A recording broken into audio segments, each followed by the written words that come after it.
Gəlin bugün qədim Azərbaycan tarixinə baş vuraq. Elə bir dövrə ki, 300 il ərzində nəhəng imperiyalar yaranıb, sonra da dağılıb.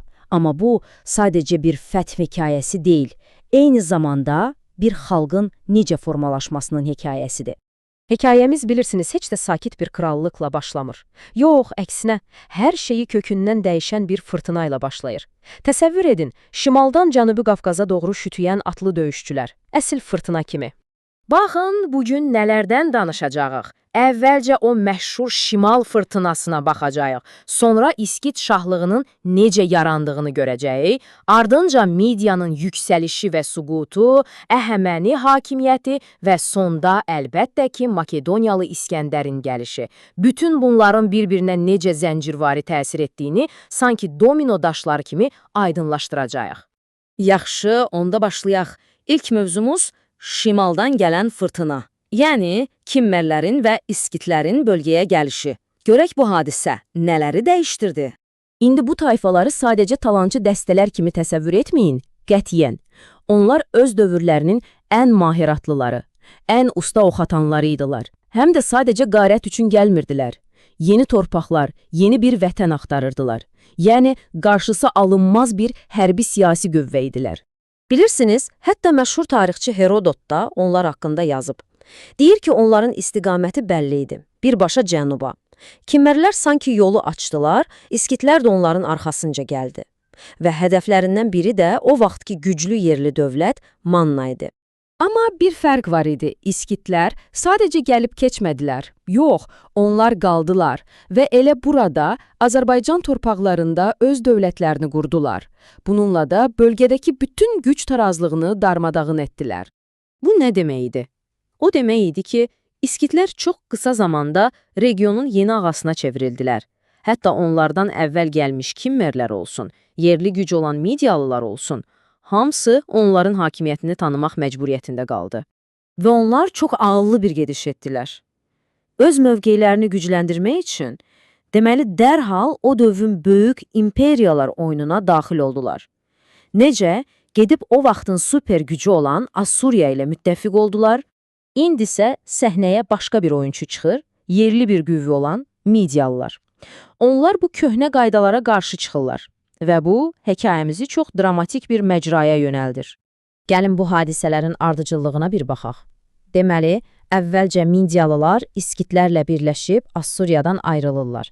Amma cəmi bir neçə il keçir ki, İskitlər birdən-birə tərəf dəyişir, keçirlər Assuriyanın tərəfinə və Midiyanı darmadağın edirlər.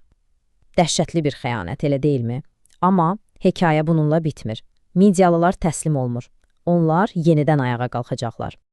Bax, bu cədvəl hər şeyi çox aydın göstərir. İskitlər dünən Midiyanın müttəfiqi idilər, bugün isə onun işğalçısına çevrildilər. Bu qədər kəskin bir dönüş. Bu ağır məğlubiyyət Midiya hökümdarı Kiaksara bir dərs oldu. O başa düşdü ki, köhnə qaydalarla bu iş getməyəcək. Və nə etdi? Ordusunu başdan ayağa yenidən qurdu. Piyadaları süvarilərdən ayırdı, sırf oxatanlardan və nizəçilərdən ibarət peşəkar dəstələr yaratdı. Yəni bu, adi bir islahat deyildi. Bu, əsl hərbi inqilabı idi. Deməli, Midiya yenidən gücləndi, özünə gəldi, amma tale yenə də öz sözünü dedi. Səhnəyə onlardan da daha böyük, daha qüdrətli bir imperiya daxil oldu. Əhəmənilər. Və eramızdan əvvəl 550-ci ildə hər şey dəyişdi. Əhəməni hökümdarı 2-ci Kir Midiyanı süquta uğratdı və təbii ki, Azərbaycanın cənub torpaqları da daxil olmaqla bütün Midiya əraziləri bu yeni, nəhəng imperiyanın tərkibinə qatıldı. İndi gəlin bu iki xəritəyə birlikdə baxaq. Fərqi görürsünüz, soldakı nisbətən kiçik, regional bir güc olan İskit şahlığıdır. Sağdakı isə Azərbaycanı da udan o böyük Əhəməni imperiyasıdır. Miqyas tamamilə fərqlidir. Artıq oyunun səviyyəsi də, qaydaları da tamamilə dəyişmişdi. Amma düşünməyin ki, hamı bu hakimiyyətlə barışırdı. Əsla, Kraliça Tamiris kimi cəsur yerli liderlər var idi ki, bu nəhəng işğalçı imperiyaya qarşı amansız mübarizə aparırdılar. Yaxşı, bəs bu qədər böyük bir imperiyanın tərkibində yaşamaq yerli əhali üçün nə demək idi? Məsələnin iki tərəfi var idi. Bir tərəfdən bəli, ağır vergilər, məcburi hərbi xidmət, bunlar hamısı vardı. Amma medalın o bir yüzü də var idi. Bu imperiya sayəsində insanlar nəhəng ticarət yollarına çıxış əldə etdilər. Yeni mədəniyyətlər tanıdılar. Bir sözlə, böyük dünyanın bir parçasına çevrildilər. Təxminən 200 il keçdi və o, məğlub edilməz görünən Əhəməni imperiyası da artıq zəifləməyə başlamışdı. Bu isə qərbdən gələn yeni bir Fatih üçün demək olar ki, ideal bir şərait yaratdı. Eramızdan əvvəl 331-ci il. Bax, bu tarixi yadda saxlayın. Bu sadəcə bir il deyil. Bu, bütün yaxın şərqin taleyini həll edən bir tarixdir. Məhz bu il Makedoniyalı İskəndər o nəhəng Əhəməni ordusunu darmadağın etdi məşhur Qavqamela döyüşündə. Və bilirsiniz, bu döyüşdə Atropad adlı sərkərdənin rəhbərliyi altında Azərbaycanlı döyüşçülər də var idi. Onlar həqiqətən də qəhrəmancasına vuruşdular. Amma artıq çox gec idi. İmperiyanın taleyi həll olunmuşdu. Deməli, İskitlərlə başladıq, Midiyadan keçdik, Əhəməniləri gördük və İskəndərlə bitirdik.